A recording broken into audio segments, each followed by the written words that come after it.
সম্প্রতি ঢাকঢোল পিটিয়ে পরিচালনা করা হয় উচ্ছেদ অভিযান। বলা হয়েছিল নগরবাসীর স্বস্তি ফেরানো ও ফুটপাত দখলমুক্ত করতেই এই উদ্যোগ নিয়েছে ঢাকা দক্ষিণ সিটি কর্পোরেশন ও ঢাকা মেট্রোপলিটন পুলিশ। তবে হঠাৎ করেই যেন সাধারণ মানুষের স্বস্তির বিষয়টি ভুলে গেছে কর্তৃপক্ষ। অবৈধভাবে ফুটপাত ও সড়ক দখল করে বসা হকারদের আবারও সেই সড়কেই ব্যবসার বৈধতা দিতে দেয়া হয়েছে হকার কার্ড। হকার আছে ঢাকা দক্ষিণে 2 লাখের মধ্যে এখন হচ্ছে 4 লাখ। 4 লাখের মধ্যে হকারকে এক লগে সবাই কি কার্ড দেওয়া যায়?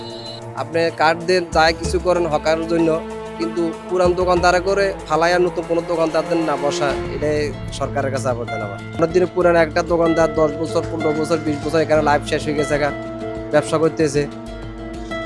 এখন যদি হঠাৎ করে যদি কার্ড যদি না পা, নতুন একটা হকার আয়সা যদি কার্ডের দাবি নিয়ে সিটি কর্পোরেশনের জায়গা আয়সা বসায় যা, তো সেই একটা আতঙ্কের মধ্যে থাকবে না।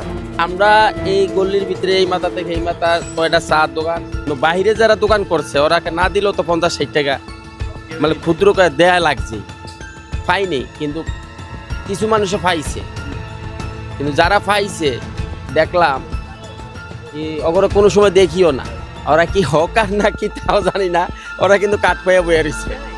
যদিও অবাক হওয়ার বিষয় হলো 60 ফিট প্রশস্ত এই সড়কের প্রায় 45 ফিট জায়গা দখল করে সাদা দাগ টেনে তৈরি করা হয় দোকানের স্থান। শুধু তাই নয়, পথচারীদের হাঁটার ফুটপাতও ব্যবহার করা হচ্ছে হকারদের বসার জন্য। এতে চরম ক্ষোভ প্রকাশ করেছেন পথচারীরা। এটা কিভাবে দিল, এটা আমি কোন আইনে এরা দিচ্ছে আমি তো এটা জানা নাই আমার। কোন এদের কোনো ল আছে নাকি যে দেওয়ার জন্য কোন আইন আছে নাকি এদের, আমার জানা নাই। সরকারি রাস্তা জনগণের রাস্তা, জনগণের রাস্তা জনগণে বসবে, জনগণে হাঁটবে, এটা দেয়া তো হকার বসবে কেন? ফুটপাত আবার জনগণের পাবলিকের ফুটপাত দখল হইলেও পাবলিক চলতে পারে না, ওরা রাস্তা দিয়ে চলে। হ্যাঁ, তারপরে রাস্তা দখল করলে গাড়ি জ্যাম তৈরি হয়, গাড়ি চলতে পারে না। ফুটপাতের মানুষ রাস্তা দিয়ে চলে, বহুত সমস্যা হয়ে যায়। রাস্তা বন্ধ হলে গাড়ি চালানো যাবে? হকারদের জন্য বসার ব্যবস্থা করে দিলে আমার জন্য তো খারাপই হয়েছে।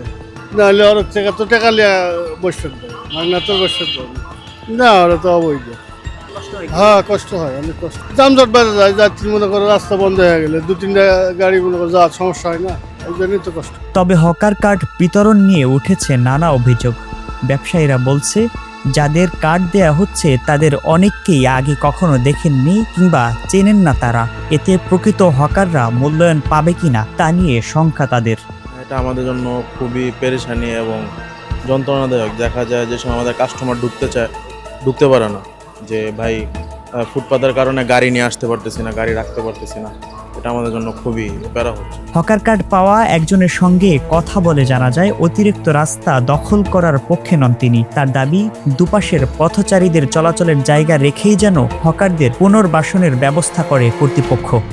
বেশি দখল হয়ে গেছে, যদি এটা পূর্ণভাবে যদি একটা সাইড করে দিয়ে যদি মাঝখানে চলাচলের ব্যবস্থা করে দেয়, তাহলে হকারদের জন্য ভালো হয়, মার্কেট যারা দোকান করে তাদের জন্য ভালো। তবে আরো যদি একটু হকারদেরকে একটু খোলামেলা করে দেওয়া হইতো, পুরো রাস্তাটা দখল না করে, তাহলে আমাদের জন্য খুব ভালো হতো। নতুন সরকার শপথ গ্রহণের 43 দিনের মাথায় ঢাকঢোল পিটিয়ে চালানো হয় ঢাকা শহরের ফুটপাতের উচ্ছেদ অভিযান। তবে সাধারণ মানুষ বলছে সবই ছিল লোক দেখানো। এর কারণ হিসেবে তারা উল্লেখ করছেন যে অভিযানের পর বৈধ রাস্তা হকারদেরকে হকার কার্ড দিয়ে আবারও বসানো হচ্ছে, তাতে সাধারণের চলাচল বিঘ্ন ঘটছে। তকি খান, বাংলা টিভি, ঢাকা।